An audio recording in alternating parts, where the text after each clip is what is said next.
Hantana series part 3. Hantana ஊருக்கு போயிருந்தேன்னு சொல்லியிருந்தேன். So Hantana நாலாங்கட்டை அப்படின்ற ஒரு ஊருக்கு போயிருந்தேன். அங்கே ரோடு வழியாக அந்த ஊரை சுற்றி பார்த்துட்டே நடந்து போயிட்டு இருக்கும்போது நம்ம ஊர்ல எல்லாம் எல்லை சாமிகளாகவும் கிராமிய தெய்வ வழிபாடுகளாகவும் நிறைய தெய்வங்களை வழிபடுவோம் இல்லையா.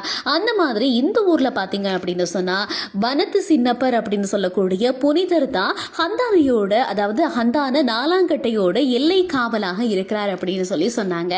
அது மட்டும் இல்லாமல் இந்த காமெண்டி டைம்ல எல்லாம் இங்கனைக்குல தான் அருள் எடுப்பாங்க அப்படின்னு சொல்லியும் சொன்னாங்க. என்னோட ஊரை தவிர்த்து இன்னொரு ஊருக்கு வந்திருக்கேன். அதுவும் ஃபர்ஸ்ட் டைம் இப்படி எல்லை சாமியாக வனத்து சின்னப்பராக இவர் இருக்கிறத நான் இங்க தான் பார்க்குறேன்.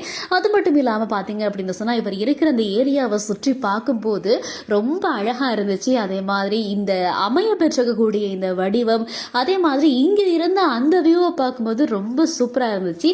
இந்த இடமே ஒரு அமைதியான ஒரு இடமாக இருந்துச்சு. அதையும் தாண்டி இந்த இடத்தோட அமைப்பு எல்லாருமே பராமரிச்சு நல்லா பார்த்துட்டு இருக்காங்க அப்படின்னு சொல்லி பார்க்கும்போதே விளங்குனுச்சு. ஏன்னா அவ்வளோ சுத்தமா குப்பைகள் எதுவுமே இல்லாம மரங்கள், அடர்ந்த மரங்கள், அதே மாதிரி புல் பூண்டு சுத்தி தேயிலை செடிகள் அப்படின்னு சொல்லி அந்த கோவிலை சுத்தி, அந்த வனத்து சின்னப்பரை சுத்தி ரொம்ப அழகா இயற்கையால் அலங்கரிக்கப்பட்டு இருந்துச்சு.